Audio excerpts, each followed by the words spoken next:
জয় যিশু। পিতা পুত্র পবিত্র আত্মাকে ধন্যবাদ দিয়ে, তোমাদের জয় যিশু দিয়ে, জীবন্ত ঈশ্বরের জীবন্ত বাক্য মাথায় নিয়ে, প্রিয় ভাই বোন, আমি এসেছি ঈশ্বর ভক্ত, ঈশ্বর অনুসারী, ঈশ্বর সন্তানদের কাছে। তাই তোমাদের জয় যিশু দিয়ে আমি বাক্য বলছি। প্রথম থেকে শেষ পর্যন্ত তোমরা আমার সঙ্গে থাকো। আমি প্রথমে ছোট করে প্রার্থনা দিই, তারপর তোমাদের বাক্য শোনাবো।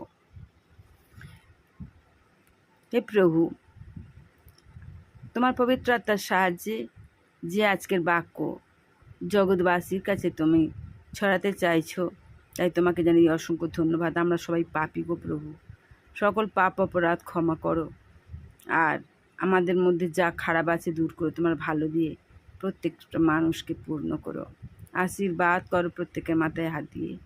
প্রভু, আজকের যে বাক্য দিচ্ছ, যেই বাক্য জানো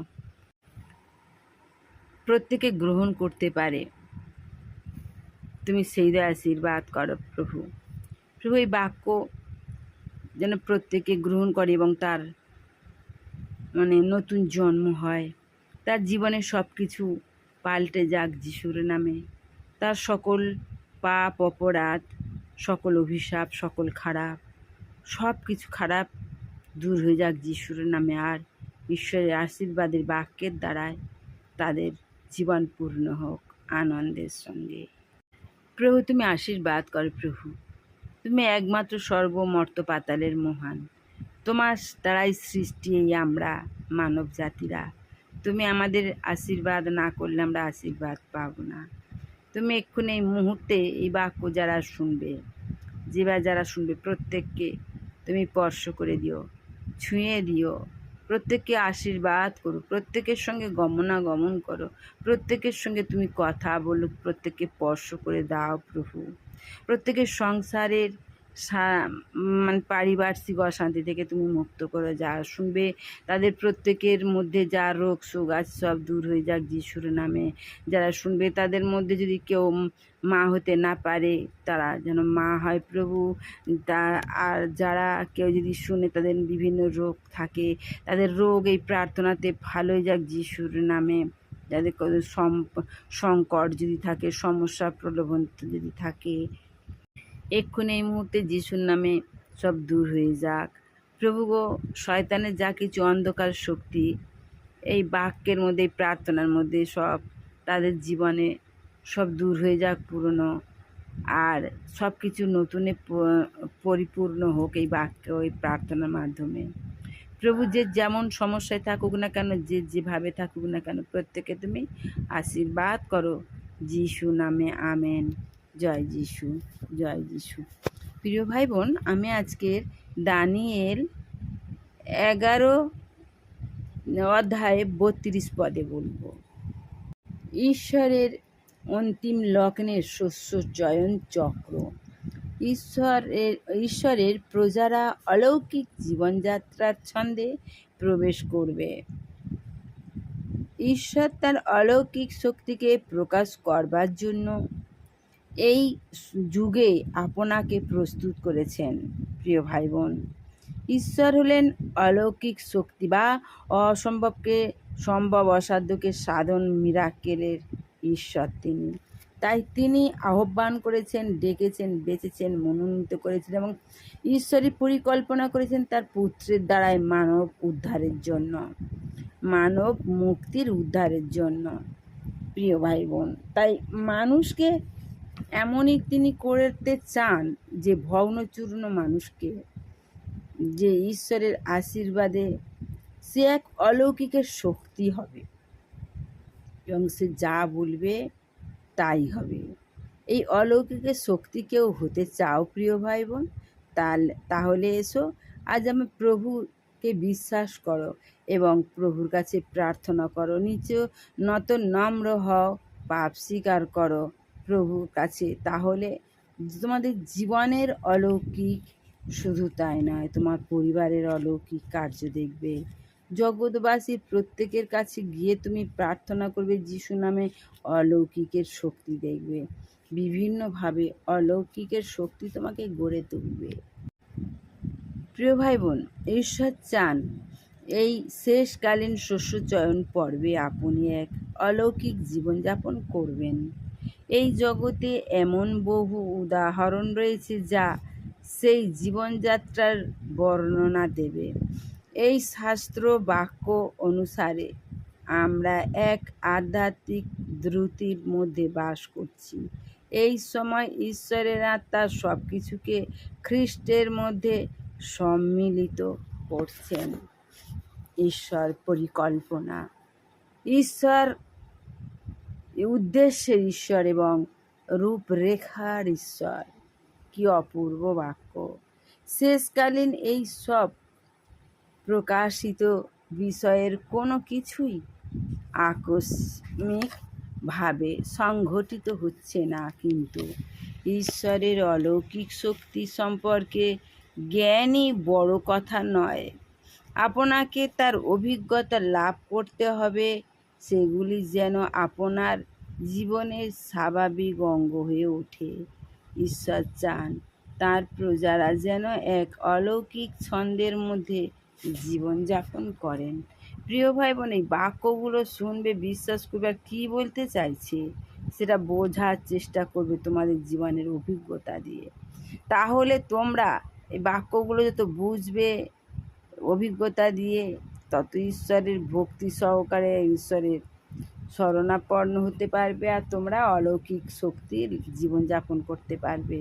ঈশ্বরের অলৌকিক শক্তি কিভাবে পাওয়া সম্ভব জানো প্রিয় ভাই বোন? তবে শুনে নাও মন দিয়ে, যে সেই শক্তিকে আপনার জীবনকে আক্ষরিক অর্থেই বিদ্যুতায়িত করা কত সহজ তা বোঝবার জন্য প্রাকৃতিক জগৎ থেকে বিদ্যুৎ শক্তি সম্পর্কে এক সহজ সরল অথচ বিস্ময়কর সত্য দেখাতে চাই। যেমন বিদ্যুতের শক্তি মুহূর্তের মধ্যে পরিবর্তন করে, সেই রকম বিদ্যুতের শক্তির চেয়ে লক্ষ কোটি গুণ শক্তি এই ঈশ্বরের অলৌকিক প্রাণ শক্তি। সেই শক্তি তোমরা গ্রহণ করবে এবং সেই শক্তি তোমরা গ্রহণ করে মুখে যা বলবে তাই কাজে হবে। হ্যাঁ প্রিয় ভাই বোন, যদি বিশ্বাস করো তা হবে, বিশ্বাস না করলে হবে না। উদাহরণস্বরূপ বলতে চাই, আপনি কি জানেন দুটো তারের মধ্যে সংযোগ না থাকলেও বিদ্যুতায়িত তার থেকে বিদ্যুৎহীন তারে বিদ্যুৎ সঞ্চারিত করা সম্ভব? যতক্ষণ পর্যন্ত দুটি বিদ্যুতায়িত তার একই দিকে সমান্তরালভাবে থাকবে, বিদ্যুৎ স্থানান্তরিত হবে। তার দুটি সমকোণে থাকলে কোনো কিছুই ঘটবে না। একটা তার ভূমিস্পর্শ না থাকলে তা অন্য তারের সঙ্গে সংযুক্ত না হলেও প্রাণঘাতী বিদ্যুৎ অপর তারে স্থানান্তরিত হবে।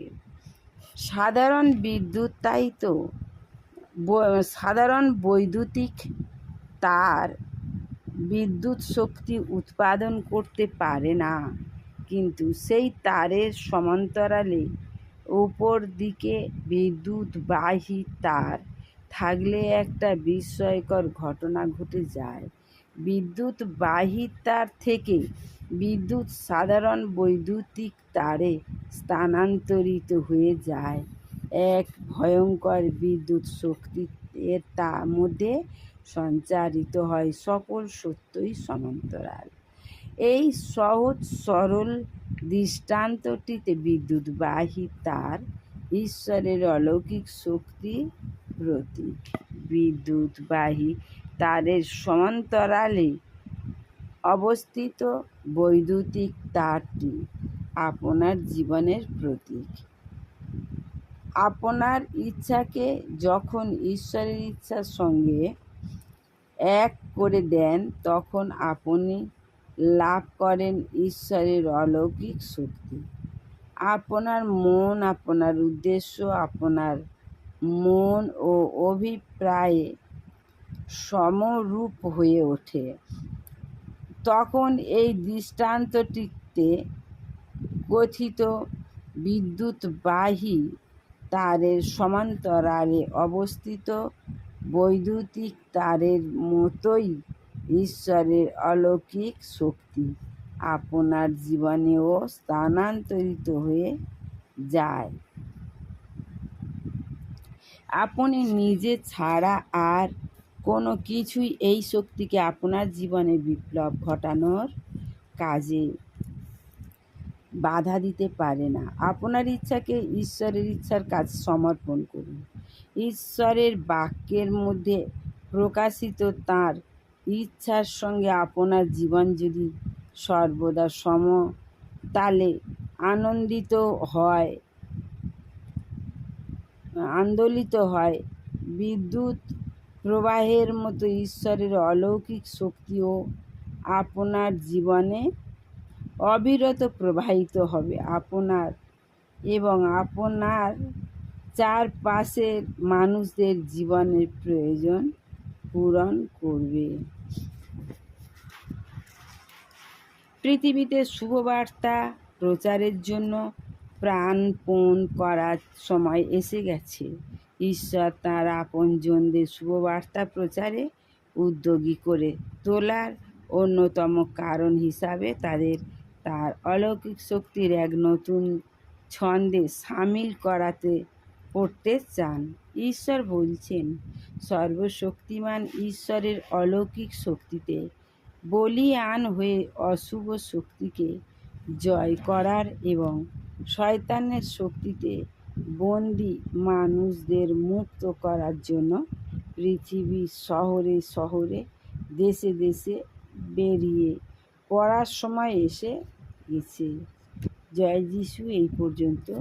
তোমরা ভালো থাকো, সুস্থ থাকো, সুন্দর থাকো, আর সাবস্ক্রাইব, কমেন্ট, শেয়ার করে আমার সঙ্গে থাকো। ঈশ্বরের রাজ্য বাড়াও প্রিয় ভাই বোন, বাক্যগুলো শেয়ার করে। তাই কেমন লাগলো? তোমরা সুন্দর থাকো। যিশুর নামে আমেন। জয় যিশু, জয় যিশু, জয় যিশু।